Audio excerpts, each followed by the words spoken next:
4 miles or something like that. So it's interesting to see this material here in this part of the Blue Ridge. And if we were to clean this up, we'll take our river off of there real quick. What's happening, folks? Geologist Philip Prince out in the field today, not wearing a visibility vest for once. A little bit of a side trip here, but I got to tell you, if you're anywhere close to a place that looks like this, you should probably go to it. Got an amazing river down there in the bottom of this gorge.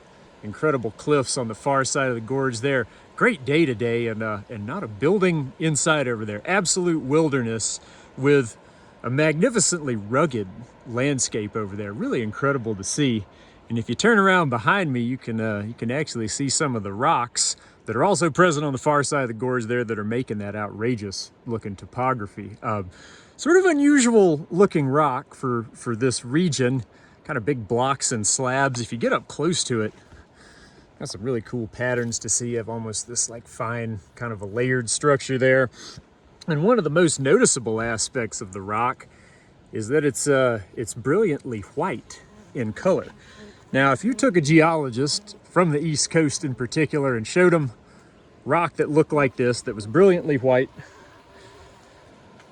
and that rock is on the edge of a gorge that looks something like that with sort of like almost like a line of cliffs around it, they would tell you that you were likely out in the Appalachian Plateau. So maybe somewhere in West Virginia, where there's a hard layer of sandstone that is acting as what we call a cap rock.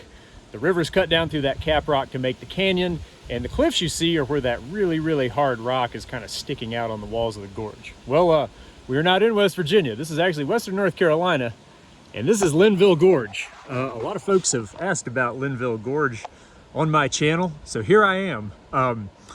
Really incredible place, absolutely a unique gorge, and it's unique because of that rock that I just showed you behind me.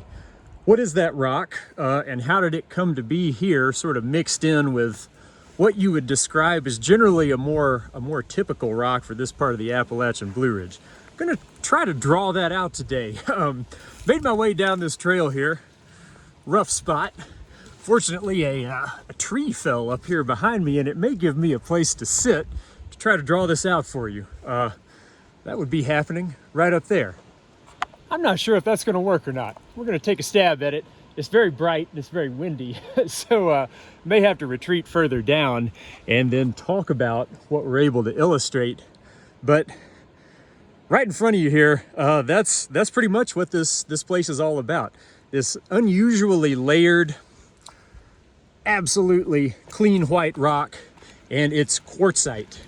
Quartzite is an extremely hard rock. It's made just about entirely of quartz, so it's not just a clever name. And in the Appalachians, if you have quartzite, you're going to have rough topography.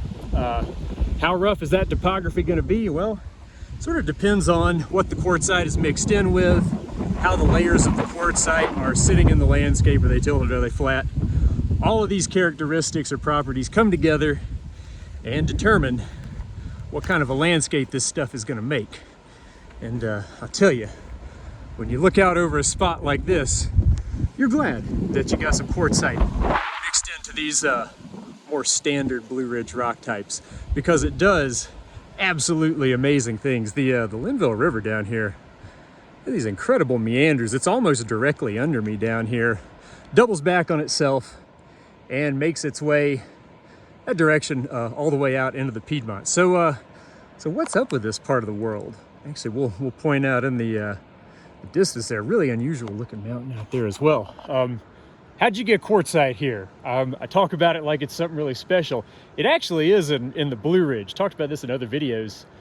There's just not much of it represented, and for that reason, when you get it, it does really interesting things. So let's try to draw this out. We're gonna give it a shot up here on the tree, and if it doesn't work, we're going to try it down there in the shade. So hang on just a minute. All right, well, we'll see how we do here. Doesn't look like the light's gonna be too bad. I think the wind may be a problem, but I don't know. Hard to beat either way. Got the old Microsoft Paint here. We'll get it labeled up there, paint. All right, now we're ready to go. We'll give it a closed box. So when I draw these diagrams, frequently they involve the idea of like what's under, what's inside a mountain range. And that's a topic that you don't hear too much about, but one way that it's frequently communicated is to think about something like kind of a big bulldozer, a tractor with a blade or something like that, and we'll give it a real big blade here. And you can imagine it's going to be driving over the land surface there, and there's a thin layer of material that the tractor, bulldozer, whatever you like, can plow up. And it's going to plow that up into, if it goes far enough, of course, into a big wedge of material that's going to be the thickest back there against the blade, and then it's going to taper out. And what it's done there is kind of stacked that layer of thin mobile material. Again, with this example is soil because we got a bulldozer, but you can think of layers of rock within the outer parts of the Earth's crust in the same way, right? So conceptually speaking, this is kind of what you got when you got a big old mountain range. You can really think of that just as what was a long, thin section of rock that has been shortened and again kind of stacked and shingled on top of itself. So this idea of pushing sequences of rock on top of one another is pretty much the name of the game when you're talking about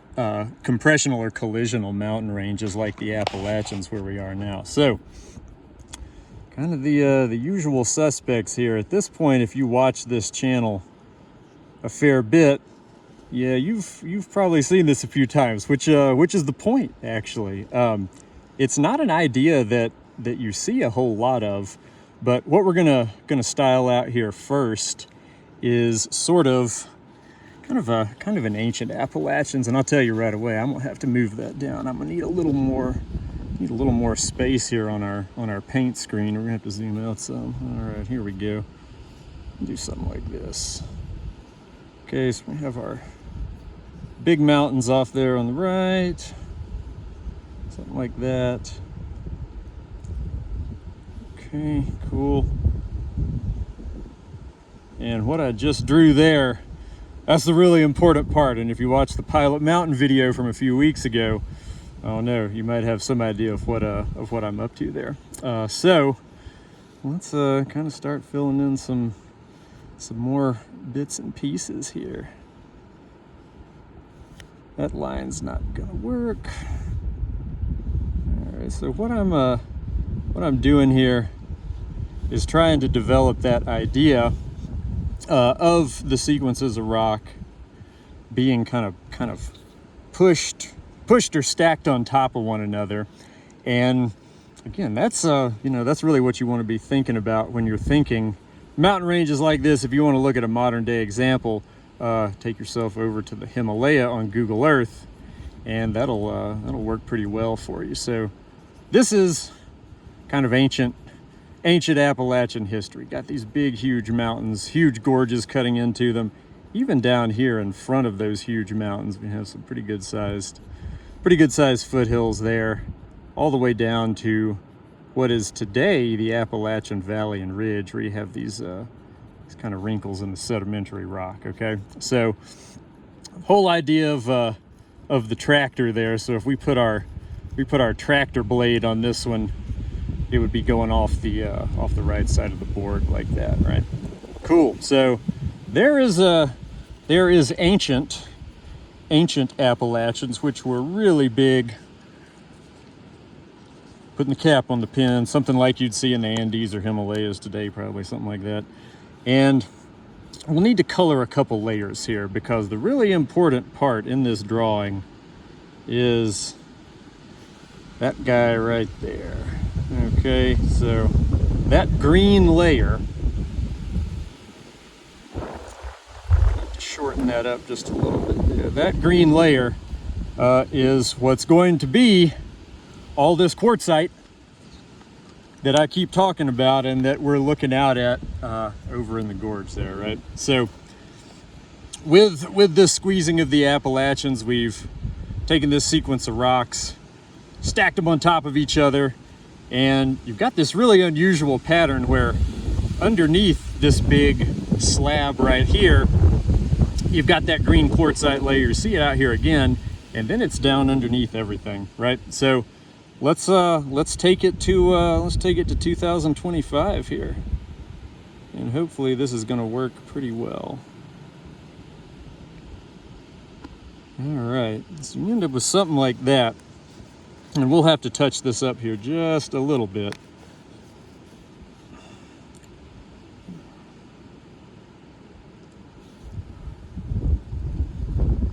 Okay, so that's going to be land surface there, something like that. Okay.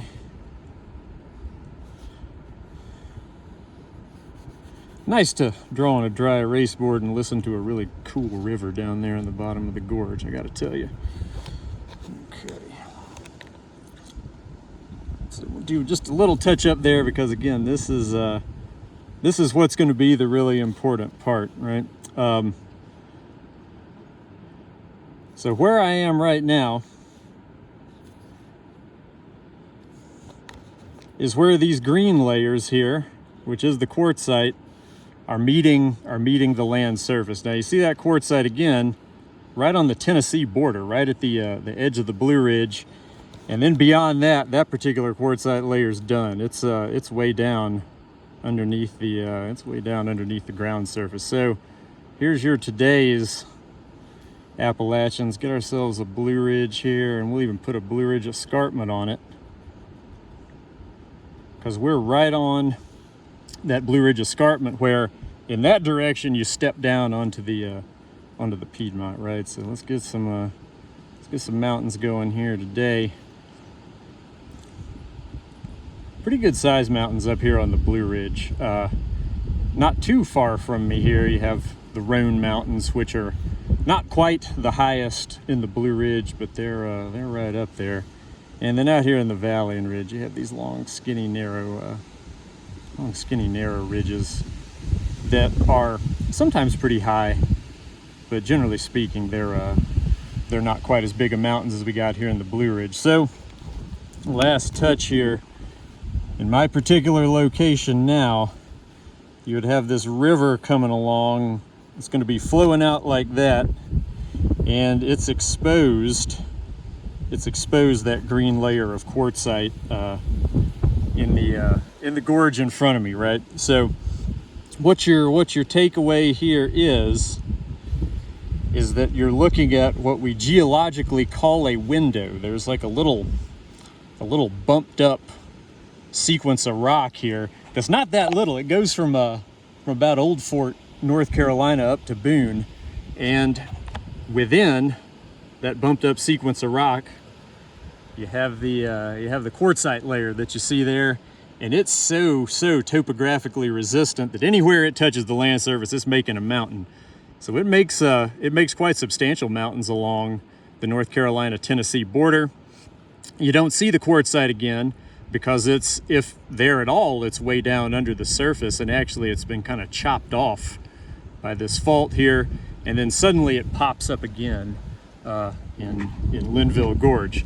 If you wanted to find it elsewhere, say you went west, say you went out into Tennessee, if you wanted to find this same quartzite layer, you're going to be drilling down, 3 or 4 miles or something like that.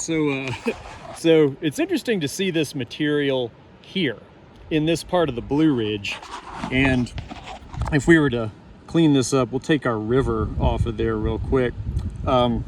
You're really just seeing like just this little bit of quartzite exposed in this one place, and it does something pretty unique to the landscape, which of course is what you're seeing here. Now, if you wanted to find this spot on a topographic map, how would you do that, right? So you've got the Blue Ridge escarpment there. You got the high Blue Ridge mountains here.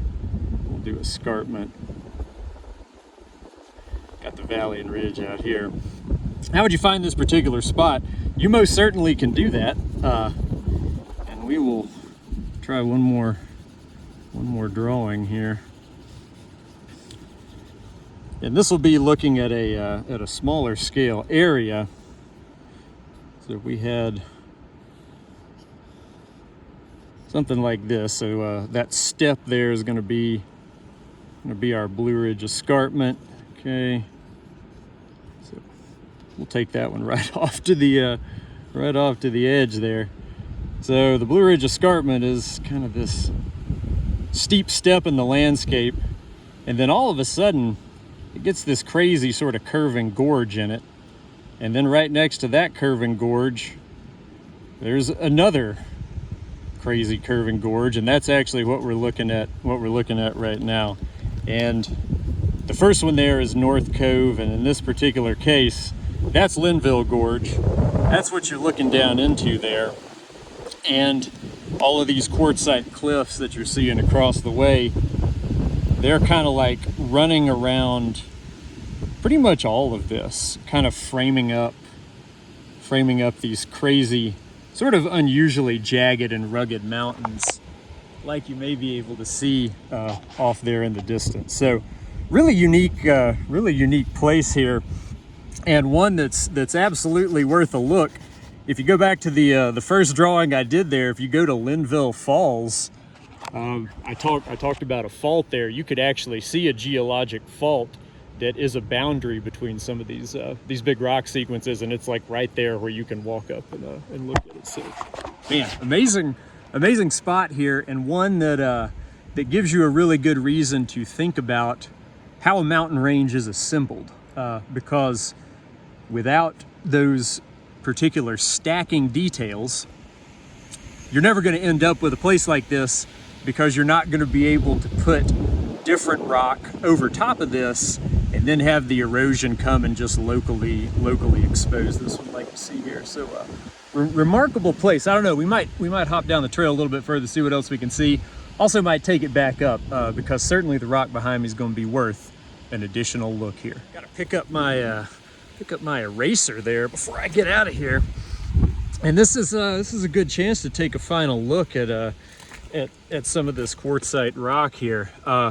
This would have started its life as sand in you know, like a shallow seabed kind of setting. So this is material that was eroded off of a continent very long ago, transported, worn down to sand, deposited in an ocean, buried under even more sediment, and then after all of that, it was caught up in the snow plowing mountain building event, got stacked, or sort of buried deep in the stack, I guess would be a way to say it, and then eroded to be exposed as you see it today. So it's had quite a life from starting as solid rock on land, being eroded, transported, deposited, buried really deeply, caught up in a mountain building event, and then exposed by more erosion. And it's actually, as we speak, turning into sand again down here in the river, and it's kind of like beginning its life cycle anew. Really cool stuff. Quartz is hard to get rid of. It's not the hardest mineral around, but it's very chemically tough, and it's just very difficult to completely break it down within the Earth system. And for that reason, little grains of quartz, as sand and a rock like quartzite, or even little pebbles, can actually be recycled through different mountain building events. So it's really interesting stuff to think about, and what a place to do it. I have spent very little time down here in Linville Gorge. Look at it on a map a lot, but it does not disappoint, and that's from just taking a couple looks from the trail here. Gonna have to make my way out of here now. I don't know how far I came down to do this to actually get a view here, but we got to climb ahead of us. Gonna knock that out. I don't know. As I head down the road back towards home in North Cove, might make one more stop and talk a little bit more about that idea of this rock being transported again after it's now exposed to erode at the Earth's surface here in the Appalachians. So an important detail to remember when you think about this rock, yes, it started its life as sand, but it got buried literally miles deep, and then it got mashed up in a mountain building event, and is full of all of these little folds and structures. So it is very different from sandstone if you get close to it. I said at the beginning, show somebody this rock just at a distance. Maybe that stuff right there is a good example. Well, you know, that looks like plateau sandstone from West Virginia. Hey, you've even got the preservation of this kind of layered character, which is actually poorly understood for this rock because it has been through so much more in terms of the mountain building event than what you see in a place like West Virginia. So even though it has the look, if you get close to it, you can tell the difference, and that makes it make even more sense in terms of where it is now, because this was trapped underneath a miles thick, what we call thrust sheet of rock on top of it. So if you were trapped under something like that, you too would be badly folded and wrinkled up. Well, change of plans. Why stop on the side of a road when you can look at something like that again and answer a more important question, and honestly one that's probably more interesting to more people than the nature of the rock here in Linville Gorge. And that's why the Linville River drops off of the Blue Ridge through this huge canyon and goes out to the Atlantic Ocean. We can cover that one pretty easily here. Interesting story, and one that has been kind of a big part of my own geology life. There's our escarpment block diagram, and down to the southeast here, the rivers flow out to the Atlantic Ocean. Up here on top of the mountains, they flow in that direction towards the Gulf of Mexico. Sometimes you see kind of precarious arrangements like this where it looks like one of these rivers up on top of the plateau, well, it's pretty close to the edge here. That's kind of a problem. Water likes to run downhill. It kind of makes sense for that to just fall off the edge of the escarpment. And it doesn't necessarily fall off, but there's a process known as stream capture.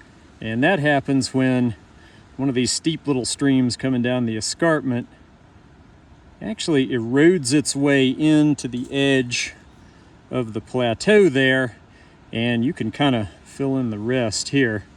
Suddenly, this river up here comes pouring out through this huge gorge, and that gorge is going to get even bigger because this is a really big stream. You're looking down at one just like it right now. It's incredibly powerful in terms of erosion, and it's going to do a really nice job of making this gorge even bigger and bigger and deeper over time. And if there's little tributary streams, they're going to get their own little gorge. And that's what you've got going on here at Linville. The quartzite bedrock that we've been talking about kind of snakes around the edge of the gorge, sort of like you see there. But fundamentally, the reason there is this canyon with a big falls up at the top of it, and you have a river that starts up on the Blue Ridge like rivers that go here to the Gulf of Mexico, then suddenly makes this turn, is that stream capture idea. It was literally stolen, if you will, by these Atlantic rivers kind of eating their way into the Blue Ridge. So yes, the quartzite bedrock is key. Without quartzite, you would not have a feature like that. You wouldn't have those incredible cliffs on the edge of the gorge. You wouldn't have such a pronounced gorge, and the whole character of the river here would be different. The landscape would not be recognizable as Linville Gorge. But as I've said, you have to mix that bedrock in with the story of the rivers as well to come up with this overall big picture. So a really cool place. Fortunately, the park folks cut the trees down here so we can have a nice view. I don't know, it's kind of fun to drop down there and get some of those quartzite outcrops. But I don't know, anywhere you go around here, you're likely to see something quite interesting because it is just such an extreme landscape that is right at this junction between river processes and some of the more interesting details of structural geology. So, hope you enjoyed this video. Sort of an aside, I had some work up here in Avery County today, so I made a stop on the way home. Hope you'll be on the lookout for the next video when it comes out. It's supposed to be about rivers too. I've thrown this one in beforehand, but should get around to it next week, I think.